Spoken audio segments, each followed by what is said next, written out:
আর একটা, এই বিজেপি আসার পর তো আমি বোধহয় 5টা মতো মেসেজ পেয়েছি। আমার কাছ থেকে জানতে চাইছেন বিজেপি এসছে, এবার তো সরকারি চাকরির পরীক্ষা নিয়মিত হবে, এসএসসি রিক্রুটমেন্ট নিয়মিত হবে, এবার কি তাহলে দাদা আবার সরকারি পরীক্ষার প্রস্তুতির জন্য বসবো? আমি বলছি যে দাঁড়ান, আমি আপনাদেরকে একটু হিসাবটা দিই, তারপর আপনি নিজে সিদ্ধান্ত নেবেন। সেটা হলো এই যে, প্রথম কথা হচ্ছে যে বিজেপি যেগুলো মানে যেসব পদে নিয়োগ বন্ধ ছিল, একটা তো হচ্ছে পশ্চিমবঙ্গে নিয়োগ যেগুলো হতো দুর্নীতিগ্রস্ত হতো নিয়োগগুলো, রাইট? মানে প্রতিটা বেসিক্যালি কোনো মেরিটোরিয়াস ছেলে চান্স পাওয়ার কোনো ক্ষমতা ছিল না, বিকজ টাকা দিয়ে সমস্ত কিছু তৃণমূল নিয়োগ করেছে। সেকেন্ড কথা হচ্ছে তৃণমূল অনেক পোস্ট ভ্যাকেন্সি যেগুলো আছে সেগুলো খুলতো না, কারণ টাকা নেই, তার বদলে ভাতা দিত। প্রথমটার ক্ষেত্রে ধরে নিচ্ছি যে শুভেন্দু সরকার আসলে সেটা হবে না, আপনারা ধরে নিন যে ফেয়ার চাকরি পাবেন। দ্বিতীয়টা যে শুভেন্দু সমস্ত সরকারি বন্ধ পদগুলো মানে যেগুলো ওপেনিং আছে দিতে পারবেন, সেটা নিয়ে সন্দেহ আছে, কারণ পশ্চিমবঙ্গে দেনা প্রচুর। সুতরাং আবার তারপর শুভেন্দুর আবার তো মানে ভাতার সংখ্যা তো কমায়নি, ভাতা আরও বাড়াচ্ছে, সুতরাং প্র্যাকটিক্যালি কী হবে বলা খুব মুশকিল।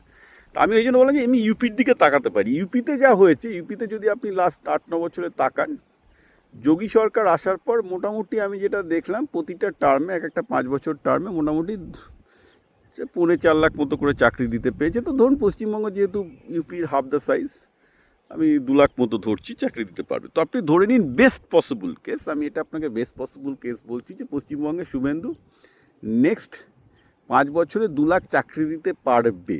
আমার অ্যাপ্রক্সিমেশন 1 লাখের কাছাকাছি। 2 লাখ পারবে না, কারণ হাড়ে মা ভবানি কিছু নেই অ্যাকচুয়ালি, মানে পশ্চিমবঙ্গে কোষাগারের অবস্থা খুবই খারাপ। তো 1 লাখ করে ধরে চলো 2 লাখ। এইবার পশ্চিমবঙ্গে বেকার কত আছে? এই নেক্সট 5 বছরে পশ্চিমবঙ্গে আরও 50 লাখ বেকার তৈরি হবে, আর অলরেডি 1 কোটি বেকার বসে আছে, 1.5 কোটির কাছাকাছি বেকার অলরেডি বসে আছে ছেলে। এবার ধরে নিন এদের মধ্যে সিরিয়াসলি সরকারি চাকরি করতে চাই 15 লাখের কাছাকাছি। তো তাহলে একটা ছেলে যে সরকারি চাকরিতে বসতে চাইছে, even with the best case, এবং আমি যদি ধরে নিই যে সিরিয়াস কন্টেন্টার, মানে যারা অ্যাকচুয়ালি সরকারি পরীক্ষার জন্য সিরিয়াসলি খাচ্ছে, প্রস্তুতি নিচ্ছে, 4-5 করছে, মধ্যবিত্ত ফ্যামিলি থেকে এসছে, মোটামুটি পড়াশোনায় ভালো ছিল, এগুলোকে যদি আমি সবগুলো কাউন্ট করি, তাহলে কিন্তু এমনি প্রবাবিলিটি হচ্ছে 1/150, মানে 150-এ একটা চান্স। কিন্তু পশ্চিমবঙ্গে যে পড়াশোনার যা স্ট্যান্ডার্ড, 9টা ছেলেই এর মধ্যে পড়বে না, সিরিয়াস হয়তো 15টা থাকবে। প্র্যাকটিক্যাল চান্স কিন্তু 1/15, অর্থাৎ একটা পশ্চিমবঙ্গের ছেলে নেক্সট 5 বছরে সরকারি চাকরি পাওয়ার প্র্যাকটিক্যাল সম্ভাবনা 7-8%। আমি ম্যাথামেটিক্স বলছি, 7-8% is not a bad thing. CA হওয়ার চান্স যেখানে 1.5%, এখন সরকারি চাকরি পাওয়ার চান্স প্রায় 1%-এর নিচে, তারপর টাকার থলি লাগবে, এগুলো তো লাগছে না, এগুলো তো বুঝতেই পারে লোকজন। আমি প্রত্যেককেই বলবো যে 7% ইজ এ ফেয়ার চান্স। সুতরাং যারা একটু পড়াশোনায় ভালো এবং সরকারি চাকরি করতে চায়, তারা ডেফিনেটলি বিজেপির আমলে সরকারি চাকরির প্রতি আরেকটু অ্যাট্রাক্টেড হতেই পারে, বিশেষ করে এই রাজ্য সরকারের ক্ষেত্রে। কিন্তু একটা জিনিস হতে ক্যাভিয়াট আমি এটা বলবো, সেটা হচ্ছে তারপরেও কিন্তু 90%, কেন 95, মানে 90% পড়াশোনায় ভালো ছেলে কিন্তু এরপরও বিজেপি জমানত বেকার থাকবে, কিছু করায়নি, দিস ইজ দ্য ম্যাথামেটিক্স। সুতরাং তারা সবাই যেন স্কিল করে, বিশেষ করে যারা হিস্ট্রি, বাংলা, ইংরাজিতে ভুড়ি ভুড়ি MA BEd করে বসে আছে, তাদের এমনিতেও কোনো স্কোপ নেই, কারণ তাদের অডটা হয়তো 1/50 থেকে যাবে, অর্থাৎ 2%ই পাবে।